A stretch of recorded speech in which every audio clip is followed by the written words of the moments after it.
Parliament ఎన్నికల మీద BRS focus పెట్టింది. పార్టీ క్యాడర్ను ఎప్పటి నుంచే ప్రిపేర్ చేసే పనిలో పడింది. రేపటి నుంచి తెలంగాణ భవన్లో పార్లమెంట్ నియోజకవర్గాల వారీగా కేటీఆర్ సన్నాహక సమావేశాలు నిర్వహించనున్నారు. వచ్చే లోక్సభ ఎన్నికల కోసం యాక్షన్ ప్లాన్ సిద్ధం చేయనున్నారు.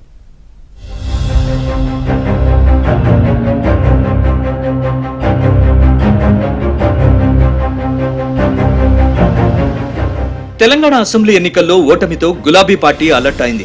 దాని ప్రతికూల ప్రభావం వచ్చే లోక్సభ ఎన్నికల మీద పడకుండా జాగ్రత్తలు పడుతోంది.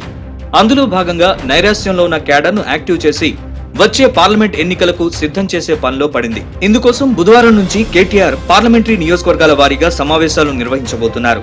దీనికి ఎంపీలు, మాజీ ఎంపీలు, ఎమ్మెల్యేలు, ఎమ్మెల్సీలు, మాజీ ఎమ్మెల్యేలు, మేయర్లు, చైర్మన్లు, కార్పొరేషన్ చైర్మన్ల లాంటి ముఖ్య నేతలకు ఆహ్వానం పంపించారు. పార్లమెంట్ ఎన్నికల్లో అనుసరించాల్సిన వ్యూహాల్ని కేటీఆర్ ఖరారు చేస్తారు. మొదటి రోజు ఆదిలాబాద్ పార్లమెంటరీ నేతల మీటింగ్ తో సన్నాహక సమావేశాలు స్టార్ట్ అవుతాయి.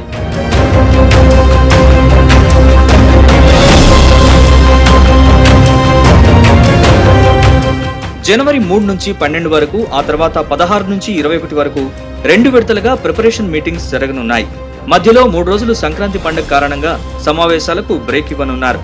కేటీఆర్, హరీష్ రావు, ప్రశాంత్ రెడ్డి, నిరంజన్ రెడ్డి, కడియం శ్రీహరి, మధుసూదనాచారి, కేకే సహా పలువురు ముఖ్య నేతలు సమావేశాలు నిర్వహిస్తారు. ఒక్కో పార్లమెంట్ నియోజకవర్గంలోని ఒక్కో అసెంబ్లీ నుంచి 70 మంది చొప్పున 500 మంది ముఖ్య నేతల్ని ఈ భేటీకి ఆహ్వానించారు. ప్రతిరోజు ఉదయం నుంచి సాయంత్రం వరకు పార్లమెంటరీ సమీక్ష జరగనుంది.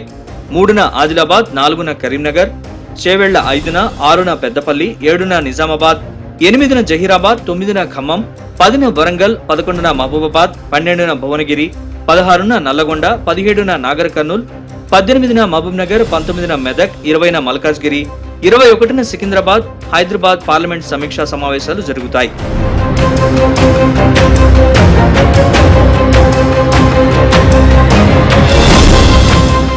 మొన్నటి అసెంబ్లీ ఎన్నికల్లో ఓటమి నేపథ్యంలో పార్లమెంట్ ఎన్నికల్ని బీఆర్ఎస్ ప్రతిష్టాత్మకంగా తీసుకుని పనిచేయాలని డిసైడ్ అయింది. ప్రస్తుతం ఉన్న 9 సిట్టింగ్ స్థానాలు దాటి డబుల్ డిజిట్ సాధించి సత్తా చాటాలని భావిస్తోంది. అందుకోసం ఇప్పటి నుంచే పక్కా ప్రణాళికతో జనంలోకి వెళ్లాలని నిర్ణయించింది. ఆ మేరకు పార్టీ నేతలకు దిశానిర్దేశం చేయనున్నారు. పార్లమెంటరీ సమీక్షల్లో నియోజకవర్గాల వారీగా నేతల అభిప్రాయాలు తెలుసుకోనున్నారు. అభ్యర్థులు ఎవరైతే బాగుంటుందనే ఒపీనియన్ కూడా తీసుకుని వ్యూహాలు ఖరారు చేస్తారు.